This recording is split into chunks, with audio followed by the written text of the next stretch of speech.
Islamic exposure therapy. What does that mean? Exposure therapy, simply put, is about exposing one who has a fear of something to the fear stimuli in a controlled and safe environment, and slowly allowing him to confront the fear, confront her fear, and then getting over it bit by bit. One way of doing that is by creating a log. And this could work between a therapist and a client, or husband and wife, siblings, friends, roommates.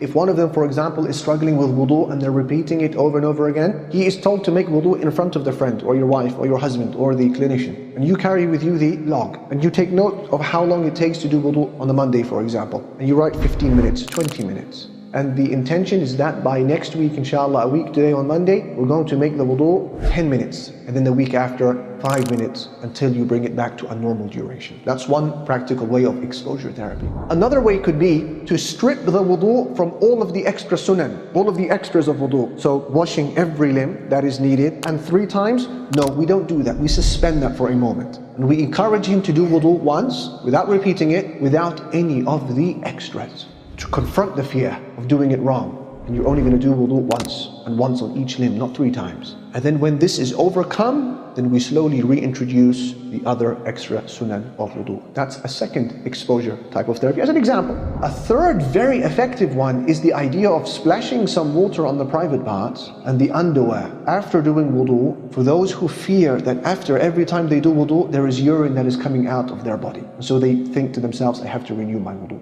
Our scholars have mentioned this hundreds of years ago. A man came to Imam Ahmad rahimahullah. He said to him that every time I do my wudu, I feel that something has come out of my private parts, and so I have to renew my wudu again. So he gave him the following advice: purify yourself and do your wudu. Then take a bit of water, sprinkle it on your private parts. Then don't look back after this, because Allah will take it away, inshallah. So the idea here is that you apply some water, a splash or a sprinkle on the private parts or the underwear after doing wudu and purifying yourself, such that if you feel any moisture or dampness, you say to yourself, this is from the water that I had splashed, it's not from urine incontinence or something like that. And this is very effective. Our religion, mashallah walhamdulillah, has given us objective measures to assess whether something is right or wrong, deficient or complete. And I'll give you an example. The Prophet sallallahu alaihi wasallam, he said, if any of you senses a disturbance in his abdomen, and then he begins to doubt whether he has released a gas or not, then you are not to leave the masjid until you hear something or you smell something. That's it. An objective measure that can be quantified, counted, measured.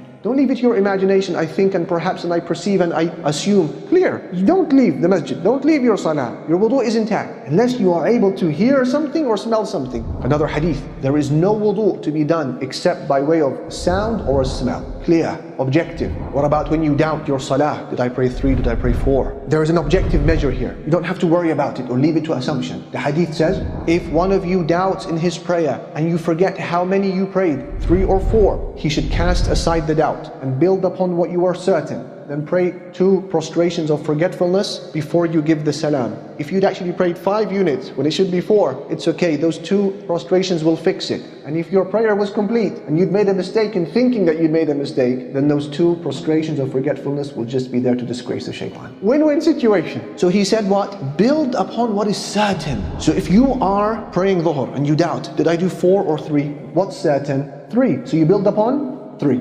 This is how it works. So he says, build upon what is certain. Then you do 2 sajdas in the end, the 2 prostrations of forgetfulness. If you prayed wrong, they fix it, inshallah. And if you prayed correctly, don't worry. Those 2 prostrations, they will just humiliate shaitan. Imam al-Nawawi, he said, this means that it will disgrace and embarrass the shaitan in that he was unable to achieve his objective in disturbing your worship.